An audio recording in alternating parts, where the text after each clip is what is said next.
नमस्कार दोस्तों, जब भी कोई बच्चा इंटरमीडिएट पास करता है तो उसके पास दो चॉइसेस होते हैं। सबसे पहला चॉइस कि वो आगे और ज़्यादा पढ़ाई करे और दूसरी चॉइस होती है कि वो तुरंत जॉब के लिए प्रिपरेशन करे। अगर वो पहले चॉइस को चुनता है तो उसके पास बहुत सारे आगे डिग्रीज होती हैं, जैसे कि वो इंजीनियरिंग कर सकता है, मेडिकल में अपना करियर बना सकता है, साइंस में जा सकता है, आर्ट में जा सकता है, कॉमर्स में जा सकता है या फिर कंप्यूटर से रिलेटेड कोई कोर्स कर सकता है। इस टाइप के बहुत सारे चॉइसेस उसके पास मिलते हैं। लेकिन अगर वो सेकेंड रास्ता अपनाता है जॉब के लिए कि अब उसे जॉब की प्रिपरेशन करनी है, तो ये वीडियो आपकी बहुत हेल्प करने वाली है, क्योंकि इसमें हम बताने वाले हैं कि 12th पास करने के बाद ऐसी 5 कौन सी जॉब है जो आप बहुत कम एफर्ट लगा के बहुत आसानी से प्राप्त कर सकते हो। तो इस वीडियो को आपको बहुत ध्यानपूर्वक देखना है, लास्ट तक देखना है। और इस वीडियो में जितनी वैकेंसीज के बारे में बताई जाएंगी उन सारी वैकेंसीज को डिटेल में देखने के लिए आप इसी वीडियो के डिस्क्रिप्शन या फिर इसी वीडियो के फर्स्ट कमेंट को चेक कर सकते हैं। तो ये गाइस, मैं हूं अशोक सिंह और आप देख रहे हैं अलग क्लास। चलिए वीडियो को शुरू करते हैं। तो हमारी सबसे पहली जॉब है आरआरबी एनटीपीसी।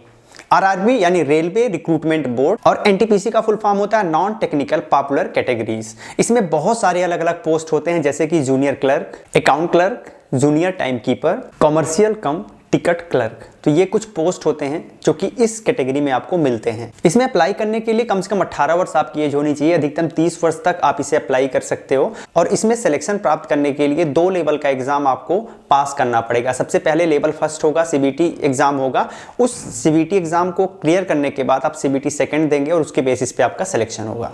इसमें आपको 25 से 30 हजार रुपए के करीब सैलरी मिलेगी। हमारी दूसरी वैकेंसी है आरआरबी एएलपी अर्थात railway recruitment board assistant loco pilot. तो 10+2 के बेसिस पे आप इस वैकेंसी में भी अप्लाई कर सकते हो। मिनिमम 18 वर्ष एज यहाँ पर भी होनी चाहिए और अधिकतम 30 वर्ष तक आप इसे अप्लाई कर सकते हो। आपको बताना चाहूंगा कि यहाँ पर भी 2 लेवल का एग्जाम आपको देना पड़ता है। लेवल फर्स्ट का एग्जाम क्लियर करने के बाद आप लेवल सेकंड के एग्जाम में जाते हो। लेवल सेकंड का एग्जाम क्लियर करने के बाद आपका फाइनल सिलेक्शन होता है। इसमें भी करीब 25 से 30 हजार के करीब आपको सैलरी मिलती है। जो थर्ड जॉब हो वो एसएससी से रिलेटेड एसएससी सीएचएसएल।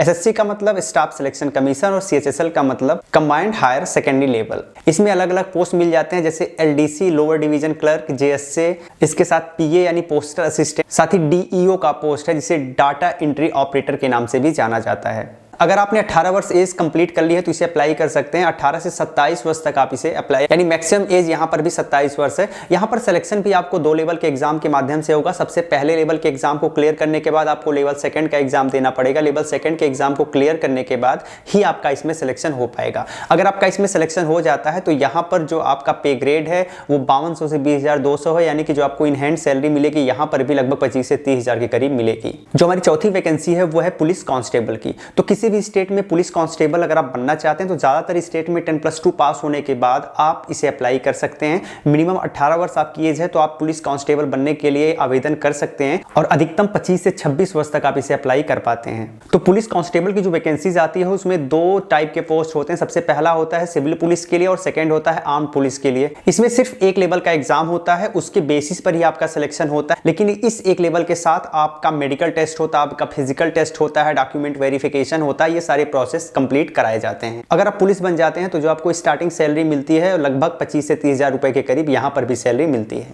हमारी 5वीं वैकेंसी है लेखपाल, जिसे पटवारी के नाम से भी जाना जाता है। अगर हम यूपी में बात करें तो यूपी में इसे लेखपाल के नाम से जाना जाता है और लेखपाल की वैकेंसी यूपी TPSSC के द्वारा जारी किया जाता है। गाइस, 10+2 के बेसिस पे भी आप इस वैकेंसी को अप्लाई कर सकते हो, लेकिन इस वैकेंसी को वही लोग अप्लाई कर पाते हैं जो पेट एग्जाम क्वालिफाई किए हुए हों। पहले ऐसा नहीं होता था, लेकिन अभी 1 साल से ऐसा हो रहा है। इसे अप्लाई करने के लिए 18 वर्ष मिनिमम एज होनी चाहिए, अधिकतम 40 वर्ष तक आप इसे अप्लाई कर सकते हैं। साथ ही अगर आपने पेट एग्जाम में एंट्री ली है और आपने पेट एग्जाम में एक अच्छा स्कोर प्राप्त किया है, आपको इसके मेन एग्जाम में क्वालिफाई करवाया जाएगा और मेन एग्जाम में आपको वो एग्जाम देना पड़ेगा, उसमें अच्छा परफॉर्मेंस करना पड़ेगा और उसी परफॉर्मेंस के बेसिस पे आपका इसमें सिलेक्शन होगा। आपको बता दें, अगर इसमें भी आपका सिलेक्शन होता है तो लगभग 25 हजार के करीब आपको सैलरी स्टार्टिंग मिलती है। गाइस, जो हमने 5 वैकेंसी के बारे में बात की, ये सारी वैकेंसीज अच्छी वैकेंसीज हैं और 10+2 के बाद आप इसे अप्लाई कर सकते हो। और अगर आप जम के 1 साल तक अच्छा मेहनत करते हो तो इन सारी वैकेंसी में से किसी भी वैकेंसी में सिलेक्शन आसानी से ले सकते हो। गाइस, एक चीज मैं आपको बताना चाहूंगा कि इन सारी वैकेंसीज पर डिटेल वीडियो हमने बनाई हुई है। उन वीडियोस को अगर आप देखेंगे तो आपको स्टेप बाय स्टेप पूरी जानकारी मिलेगी, क्या पूछा जाता है,